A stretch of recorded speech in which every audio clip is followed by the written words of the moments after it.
Bienvenidos una vez más a REC. Esta vez me acompaña el jurista Bonifacio Miranda, a quien le tengo que hacer una pregunta de cajón primero que todo. He visto un programa de televisión ahí donde me he reído, Bonifacio, y te han cambiado el apellido. Ahora resulta que sos Bonaparte. He visto el programa de Jaime Arellano, un debate bastante interesante que sostuviste con José Antonio Peraza. Y si bien Jaime Arellano tiene información muy valiosa e importante, resulta también que es entretenido ver programas como eso. ¿Cómo estás, Bonifacio? Bien, hombre, gracias por la oportunidad de estar en tu gustadísimo programa. Bonifacio, tenemos media hora y tenemos que darle rienda suelta a una serie de preguntas que están reservadas específicamente para vos porque has sido una persona bastante crítica y muy constructiva en tus críticas, por cierto, sobre el famoso consenso de reformas electorales que ha presentado el grupo de expertos electorales que se supone ha sido asumido también por la coalición nacional. Entre muchas de las críticas que te he escuchado y algunos comentarios que has hecho en apariciones públicas, manifestás que existió siempre una oscilación de a dónde se dirigían esta propuesta de reforma, que oscilaban hacia un lado de unas profundas reformas y objetivas reformas al sistema electoral, pero que también está del otro lado un pragmatismo que con el tiempo podría acomodarse a la altura o a las necesidades de la dictadura y del gobierno actual. Parece que esta oscilación no ha cesado, sigue siendo un conflicto dentro de las negociaciones en la oposición. Sí, efectivamente, en este tema de las reformas electorales, que es crucial para la realización de elecciones libres en el año 2021, hay prácticamente dos posiciones. Una que considera que no se puede exigir mucho porque no se tienen las condiciones para pedir y que por lo tanto hay que adaptarse a las circunstancias y bajo cualquier circunstancia ir a las elecciones. Y otra que hemos sostenido algunos, entre ellos yo, que es que se requiere hacer un diagnóstico total de la crisis y la degradación absoluta del Consejo Supremo Electoral, cómo ha sido artífice de los fraudes y cómo esta dictadura se ha montado a través de fraudes, no a través de un golpe de Estado militar, sino a través de fraudes electorales, y por lo tanto se requiere presentar un diagnóstico lo más objetivo posible con todas las propuestas que se deben hacer para reformar el sistema electoral. Obviamente, aquí hay un muñequeo, un juego de posiciones entre los diferentes grupos.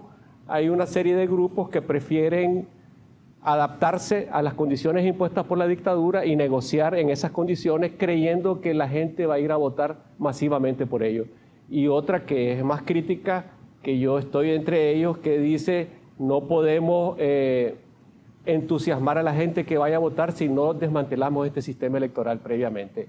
Y hay condiciones para desmantelarlo porque hay una gran crítica de la comunidad internacional, hay unas preocupaciones de los diferentes países por lo que está pasando en Nicaragua y hay un malestar en la población que quiere cambio. Entonces, todo el debate de las reformas electorales ha oscilado en estos dos campos. Entre los que dicen, no pasa nada, no, eso no va a pasar, eso nunca va a ocurrir, y quienes decimos, hay que pelear para que ocurra. Vos decías en uno de tus artículos, lo leí, que tanto la Alianza Cívica como la UNAP han confundido la lucha en busca de unas profundas reformas electorales con la construcción de un bloque electoral que hoy conocemos como Coalición Nacional y que esa confusión les ha provocado que los diversos intereses que giran alrededor de estos grupos sociales y políticos no ha permitido realmente la construcción de una propuesta de reforma aterrizada y profunda. Y que estas confusiones siguen siendo todavía hasta la fecha, después de 2 años, de casi año y medio de negociación, siendo las mismas. Bueno. Sí, en cierto sentido yo diría que son confusiones malintencionadas, con un objetivo preciso. Veamos por qué.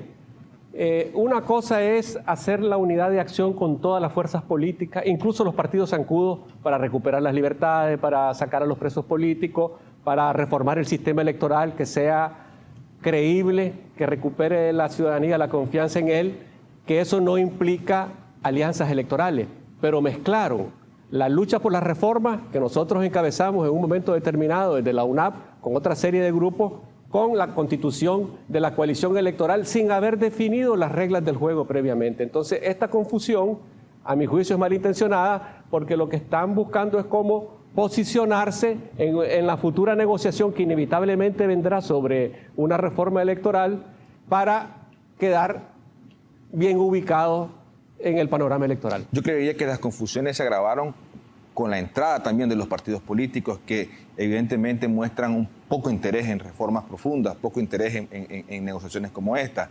¿Crees vos que existe la manera o hay tiempo para conciliar tantos intereses?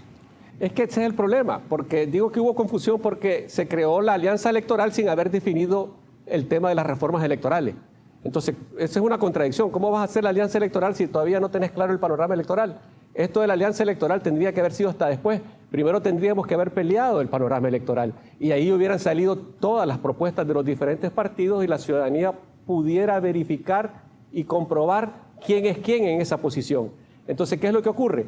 Que en aras de la unidad, que supuestamente es la que va a derrocar a la dictadura, se mezclaron también los temas electorales y esto hay que separarlo. Primero, la recuperación de las libertades, los derechos políticos, la liberación de los presos, poder recuperar el ambiente de libertad para hacer reuniones políticas, y las alianzas electorales se tienen que haber discutido después de este proceso. Entonces, al mezclarlo, hay una mala intención. Ahora, ¿creemos que existe tiempo para poder conciliar todos estos enormes intereses y confusiones que se han generado? Obviamente, hemos perdido 2 años, lo he dicho, hemos perdido 2 años. Desde que fracasó el diálogo del 2018 y después el diálogo del 2019, la oposición quedó patinando porque dejaron de plantear el problema central de la renuncia de los dictadores y de las elecciones anticipadas y se quedaron en la salida electoral, pero la salida electoral tiene que obligatoriamente empezar con una reforma del sistema electoral para que sea creíble, para que la población participe y vea esto como la única alternativa. Entonces, 2 años y pico hemos pasado en este patinaje y obviamente los grupos se han posicionado. Los viejos grupos, los viejos partidos se han reciclado, las viejas direcciones que estaban apartadas de todo este proceso del 2018 se han terminado montando en el caballo porque han desplazado a los jóvenes, han desplazado a los diferentes grupos. Me llamaba mucho la atención una tesis tuya que ha sonado y incluso la he dialogado con muchos personajes que están dentro de las estructuras de oposición. Vos planteás, que considero yo con mucha certeza, que si no hay reformas constitucionales, difícilmente vos podés también provocar cambios verdaderamente sustanciales en la ley electoral y que son fundamentales. ¿Hay tiempo para eso? Claro que hay tiempo. Y estamos al borde del precipicio.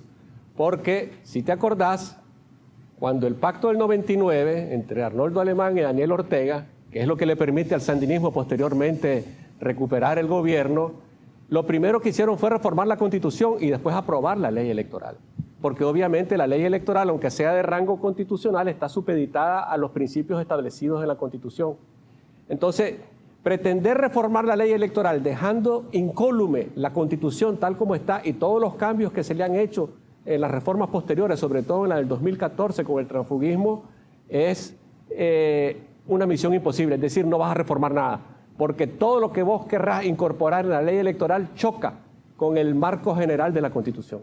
No solo vos has sido una voz fuerte en cuanto a las críticas que existen sobre este consenso. Yo quiero resaltar y pedir tu opinión sobre una que me llamó mucho la atención, la de Kitty Monterrey, presidenta del Partido Ciudadanos por la Libertad. A diferencia tuya, ella es más pragmática. Tus críticas a que no existe o no hay voluntad en estas negociaciones de implementar una profunda reforma, de exigir una profunda reforma electoral, ella habla más bien de un pragmatismo, de que no se suma a este esfuerzo porque hay una serie de engaños a la población, de cosas que no se van a lograr según ella y que más bien desmotiva al votante. Y allí es donde dice ella, no se está tomando en cuenta al votante a la hora de discutir estas cosas, están en élites, pues, y que desencantaría a la población no obtener reformas constitucionales como por ejemplo la no reelección, lo que vos has criticado, la no reelección de los diputados, de los concejales. Al no obtener estos, dice ella, la gente no va a ir a votar porque no va a creer, va a haber los mismos actores de siempre, dice ella. Depende cómo se plantee.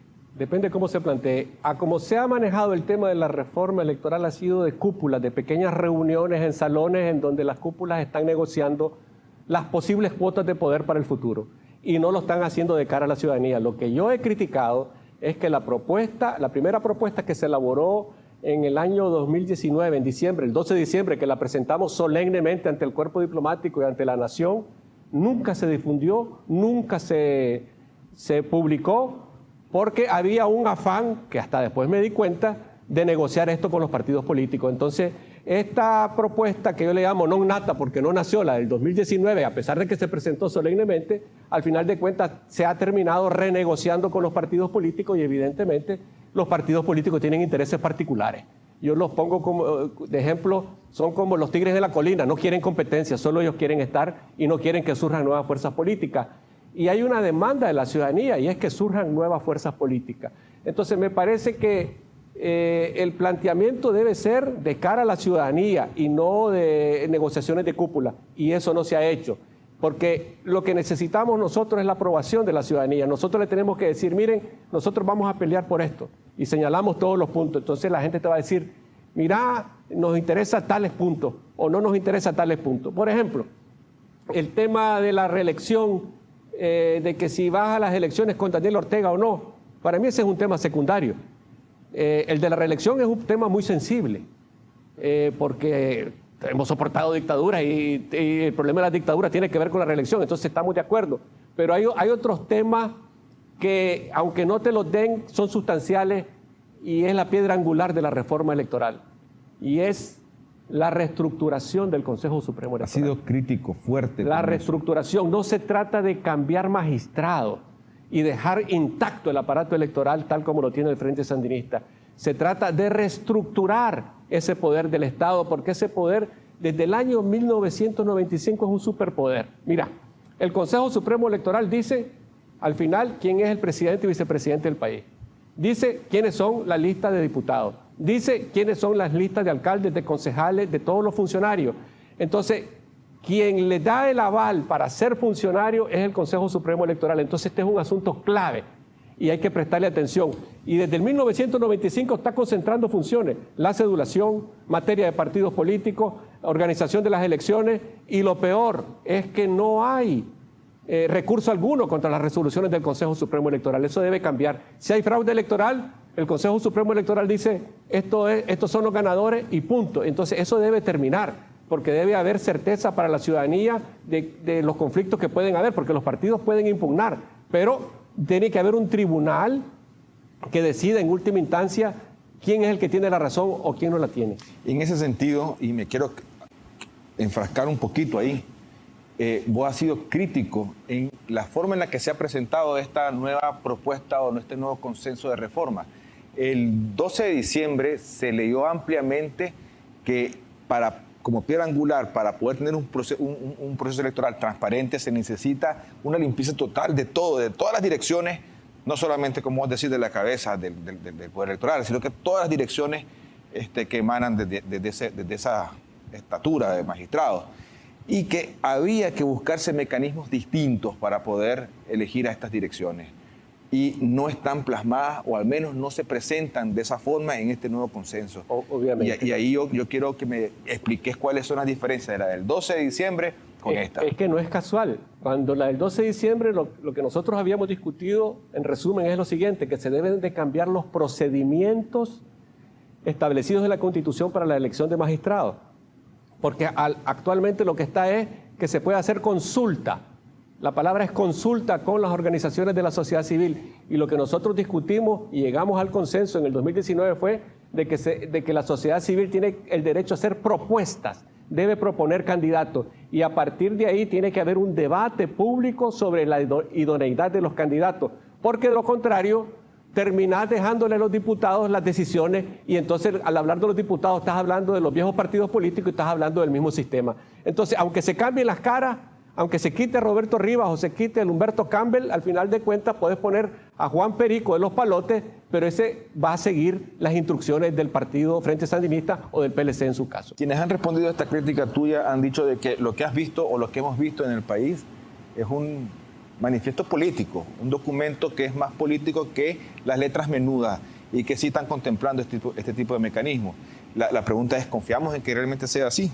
Es que, cuando no se presenta a la ciudadanía algo así como eso ya me preocupa, porque eso se tiene que comunicar a la gente. Para elegir de esa forma, la gente tiene que estar empapada de esto. Efectivamente, no le podemos decir al pueblo, ustedes no tienen capacidad para decidir, entonces nosotros solo vamos a sacar una parte general y la letra menuda la vamos a proponer después. No se debe ser así.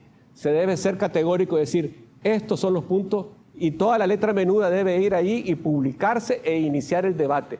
Pero ¿qué es lo que pasa? No hay debate sobre las reformas electorales. No se conoce. Hasta ahorita acaban de publicar un documento que es el que sacó el Grupo Pro Reformas Electorales, y yo lo agradezco que lo hayan publicado, porque entonces ahora sí el debate puede iniciarse sobre propuestas específicas. Cuando nosotros expusimos el 12 de diciembre, expusimos de manera general sobre los acuerdos llegados, porque nunca se publicó y nunca se sometió a discusión. Entonces, no se le puede negar al pueblo la capacidad de decisión. Nosotros vamos a ir en una reforma electoral hasta lo que el pueblo quiera. Pero si el pueblo no conoce ninguna propuesta, ¿cómo vas a presionar a la dictadura que cambie el sistema si no tienen la presión social por debajo de la gente clamando por el cambio de las reformas electorales? Es básico. Y ahí quería un análisis tuyo.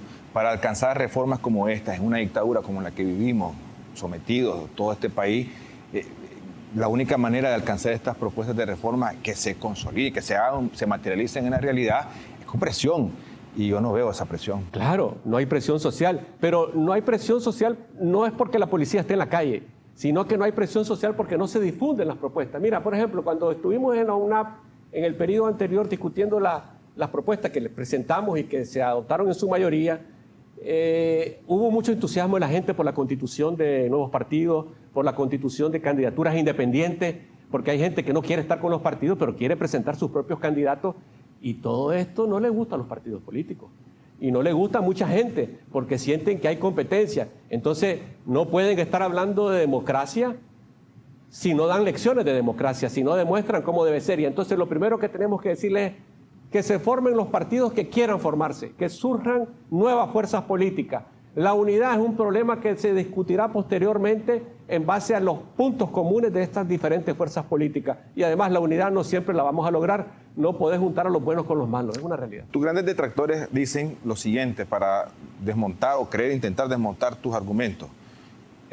Esto no se logra en una dictadura. Todo este tipo de reformas y cambios y transformaciones, y algunos se han atrevido a decir, que no coincido con ellos, que las dictaduras no hacen esos cambios. Yo he visto históricamente otras dictaduras que antes de salir, modernizan el Estado y lo democratizan para su beneficio después. Pero no quiero entrar en detalles. Tus detractores dicen, hombre, Bonifacio está diciendo cosas que no se pueden alcanzar con esta dictadura y que lo más recomendable es esperar que logremos una unidad, derrotemos al sandinismo y modifiquemos las cosas en una Nicaragua diferente.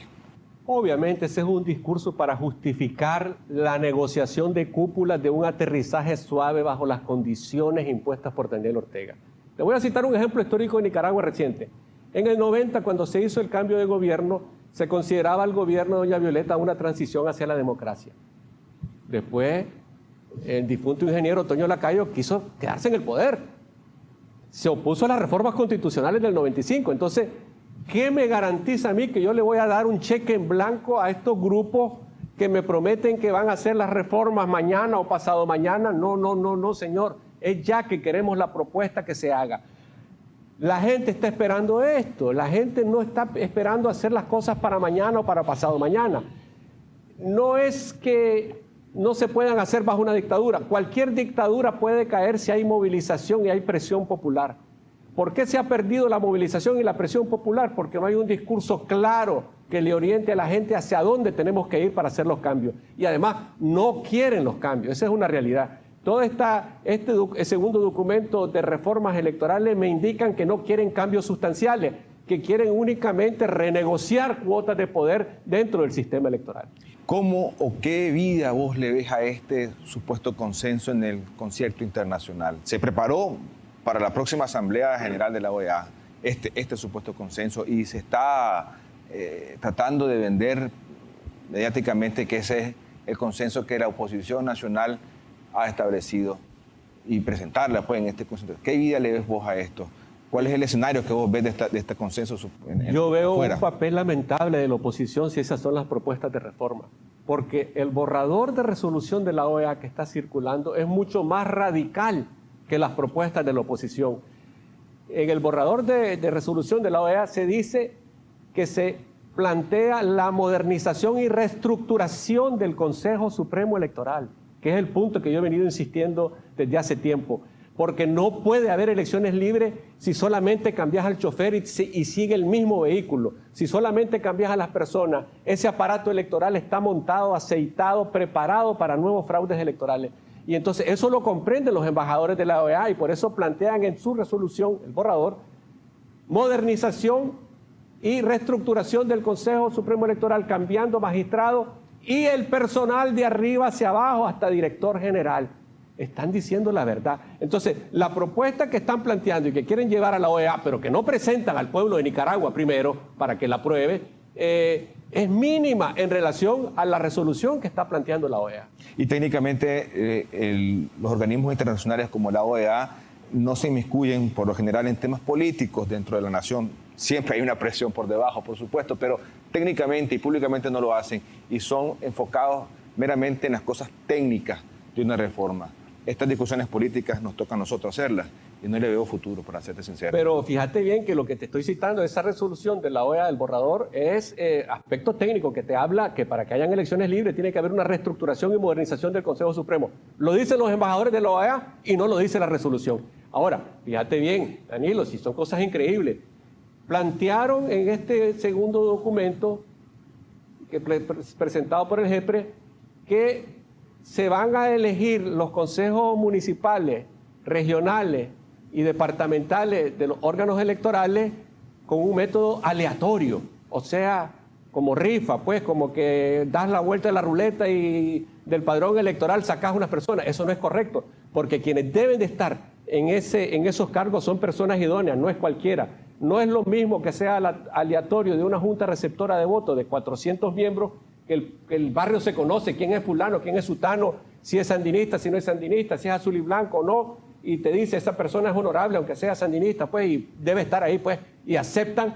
Y otra cosa es que los consejos municipales y departamentales, donde se cambian los votos, donde se hacen todos los chanchullos con las actas electorales, sea escogido de manera aleatoria. Eso me pareció una irresponsabilidad tremenda y una confusión en torno al concepto. Mira, y solo para citarte otro ejemplo de preocupación de esta propuesta que debe ser debatida, es que no tocaron el tema del transfugismo.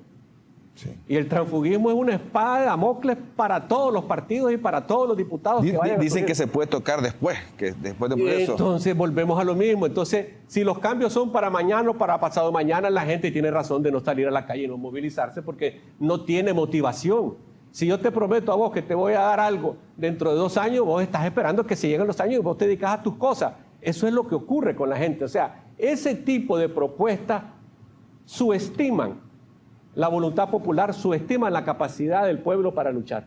Y yo creo que hay que combatirla y hay que seguirla denunciando. Yo cuando te dije sobre el tema de la OEA, que no se inmiscuyen en temas políticos, te lo hacía y te lo preguntaba porque hay una preocupación del peso real que va a tener este consenso en el consenso internacional cuando hay partidos políticos claves que están fuera de este consenso.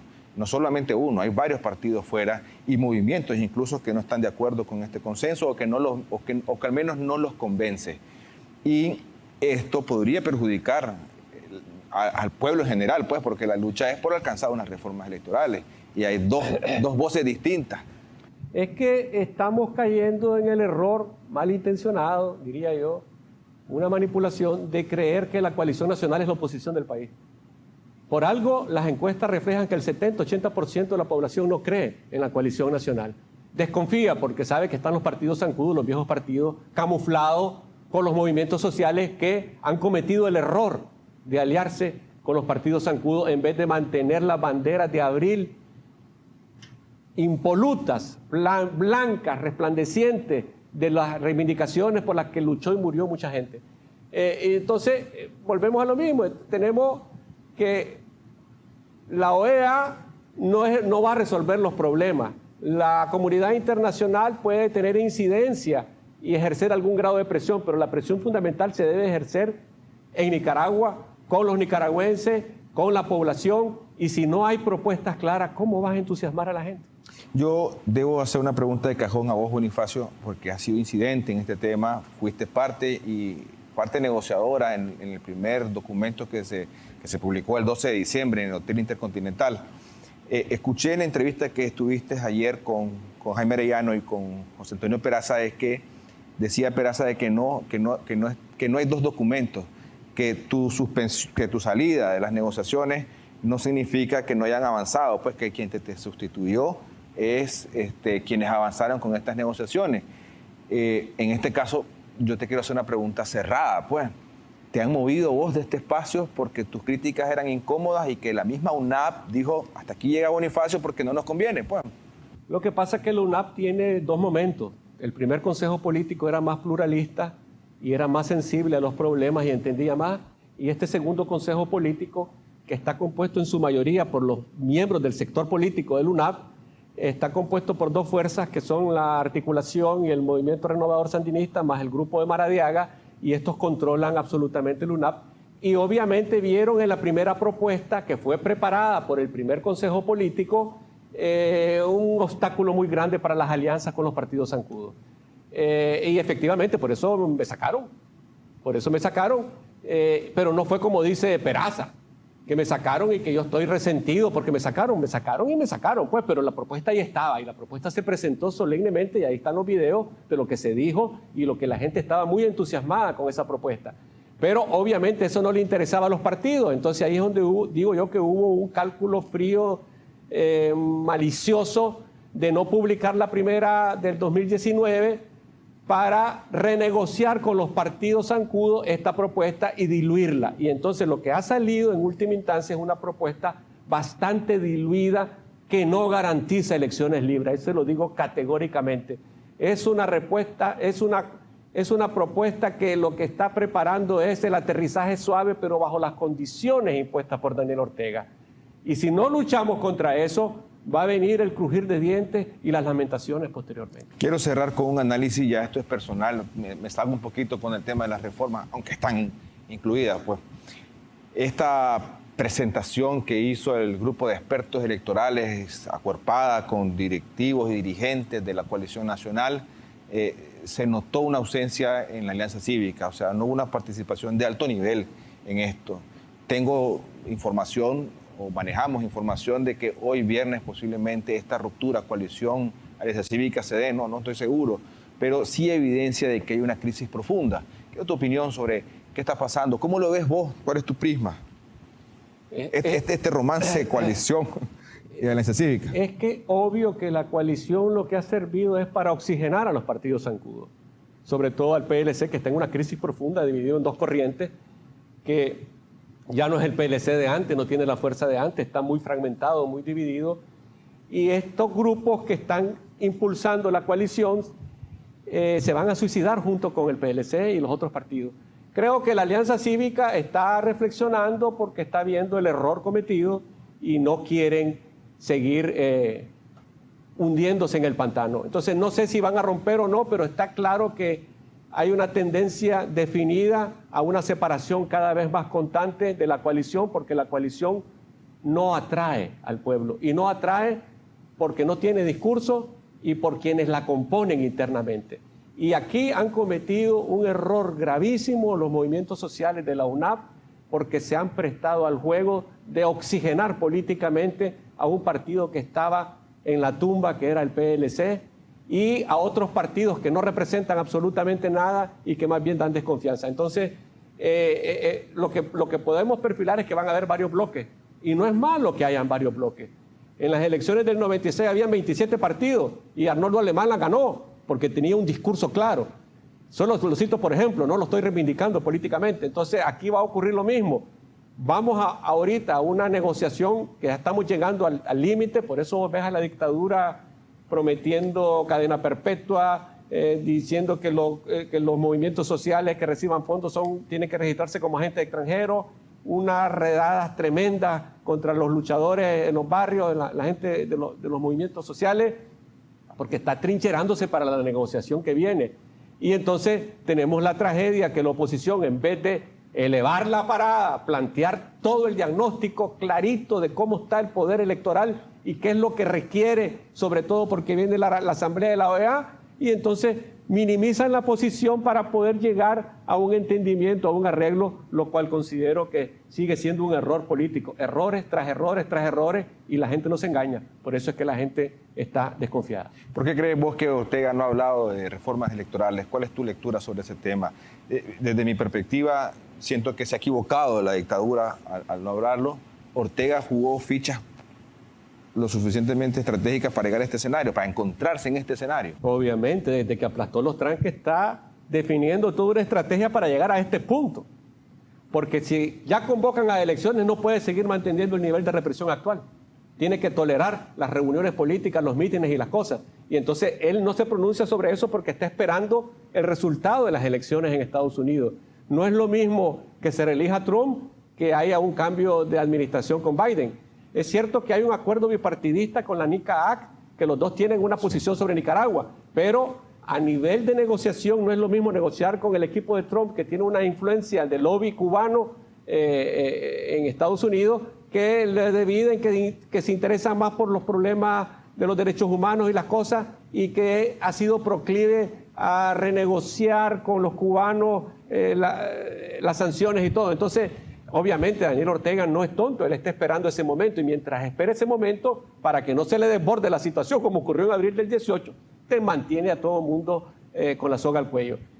Creo que hacia eso vamos. Entonces, el gran error de la oposición, de los grupos de oposición, es que no plantean todas las reivindicaciones que se deben de plantear, porque este es el momento de plantearlas. Si no las logramos, no las logramos. Si logramos una parte, pues está bien, pero nosotros le tenemos que decir al pueblo, con tu apoyo yo puedo lograr el 100%, pero si no me apoyás, vamos a hacer lo posible. Y si solamente logramos el 30 o el 40%, ¿querés que vayamos a elecciones en esas circunstancias? Debe haber un diálogo permanente con la gente, escuchar permanentemente a la gente en la calle, no las negociaciones de cúpula para prepiarse, para ubicarse en una mejor posición, repartirse los cargos electorales y entonces poder negociar más adelante. Te agradezco mucho que me hayas aceptado la invitación. Esta casa es tuya y vamos a programar más entrevistas y más análisis. Muchas gracias, Danilo. Muchas gracias.